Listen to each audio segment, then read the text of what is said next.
समाजवादी पार्टीना अध्यक्ष અને ઉત્તર પ્રદેશના પૂર્વ મુખ્યમંત્રી અખિલેશ યાદવે દેશના શહીદોને લઈને વિવાદાસ્પદ નિવેદન આપ્યું। બુધવારના રોજ અખિલેશે મીડિયાને એક સવાલનો જવાબ આપતા કહ્યું કે યુપી એમપી દક્ષિણ ભારતની સાથે દેશના દરેક ભાગના જવાન શહીદ થાય છે, પણ ગુજરાતના કેમ નથી થતા। અખિલેશના આ સવાલના કારણે વિવાદ છેડાયો છે। जवानों का सर कटा है और क्या क्या अंग कटे हैं जो आपने नहीं बताए, आपको बताना चाहिए। और हम तो कहते हैं यूपी, बिहार, मध्य प्रदेश, दक्षिण भारत के बहुत सारे शहीद हुए हैं। बताओ गुजरात का कोई एक भी जवान शहीद हुआ हो तो बताओ। સાંભળો શું જવાબ આપે છે અમદાવાદીઓ અખિલેશના આ સવાલનો।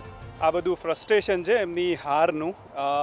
એમણે આપણા સોલ્જર વિશે તો કંઈ જ ના કહેવું જોઈએ, કેમ કે એમને કોઈ દિવસ સોલ્જર માટે સર્વિસ આપી નથી અને એ એમના એસી કેબિનમાં બેસીને આવી કમેન્ટ કરે એ યોગ્ય નથી।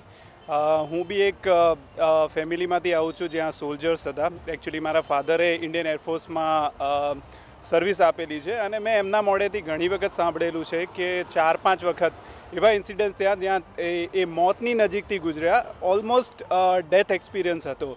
તો આ એક્સપિરિયન્સ કર્યા વગર આવું કોઈ સ્ટેટમેન્ટ આપવું, it is really uncertain. I really condemn it.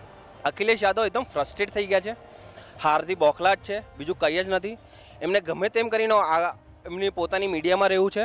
એમને હું એવા 10 ઘરે ગુજરાતમાં લઈ જઈશ જે આજની તારીખમાં શહીદ થઈ ચૂક્યા છે। મારો પોતાનો ફ્રેન્ડ છે જે શહીદ થઈ ચૂક્યો છે। બાકી એવું બધી પોલિટિકલી મોટિવેટેડ માણસો છે, એમને ખબર છે શું બોલવાનું નથી બોલવું, ગાંડાની જેમ બોલ કરે છે, બીજું કંઈ જ નહીં। આપણે પાછળનો ઇતિહાસ તમે જાણીને ઉપાડો તો ખ્યાલ આવશે કે ગુજરાતના ઘણા બધા લોકો જે છે એ બીએસએફમાં જોઈન થયા છે અને ઇનફેક્ટ ઘણા બધા લોકો પણ એમાં શહીદ પણ થયા છે। તો આ મંતવ્ય બિલકુલ ખોટું છે કે અખિલેશ યાદવજી એમ કહે છે કે ગુજરાતના જવાનો શહીદ નથી થતા, તો હું આ બાબતથી સખત ખિલાફ છું।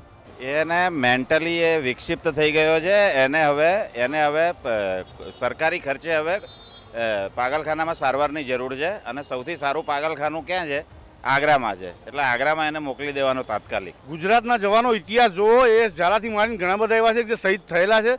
બીજી વસ્તુ, સુરતના જે વેપારી છે, ઉરી કાંડ અને પઠાણકોટમાં જે થયું ને, એના ટોટલ સિપાહીઓના ટોટલ છોકરાઓનું શિક્ષણથી માંડીને મેરેજ કરવા સુધીની જવાબદારીઓ ઉઠાવેલી છે।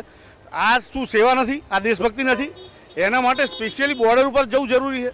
ખોટી વસ્તુ છે। अखिलेश यादव इलेक्शन हारे પછી खरेखर बौखलाई है। जो हमारे सोल्जर्स होते हैं वो पूरे इंडिया के लिए होते हैं और जो गोली चलाते हैं वो ऐसा स्पेसिफिकली नहीं करते कि मेरे को इस पर्टिकुलर स्टेट के सोल्जर को ही मारना है। वो गोली पे ऐसा नहीं लिखा होता है कि मुझे गुजरात के सोल्जर को नहीं मारना है या इधर के सोल्जर को मारना है। ये सब पॉलिटिशियंस बोलते रहते हैं ताकि वो अपने पार्टी को आगे रख सके, वरना ऐसा कुछ भी नहीं है। सोल्जर पूरी कंट्री के लिए होता है। અમદાવાદીઓ પણ જાણે છે અખિલેશ યાદવનું આ પોલિટિક્સ। રાજકીય રોટલો શેકવા અખિલેશ આવા દાવપેચ રમ્યા કરે છે। પોતાની હારનું ફ્રસ્ટ્રેશન કોના પર કાઢવું, આવા સ્ટેટમેન્ટ આપી અખિલેશ મીડિયામાં તો રહે છે, પણ લોકોના ધિક્કારનું પાત્ર બને છે।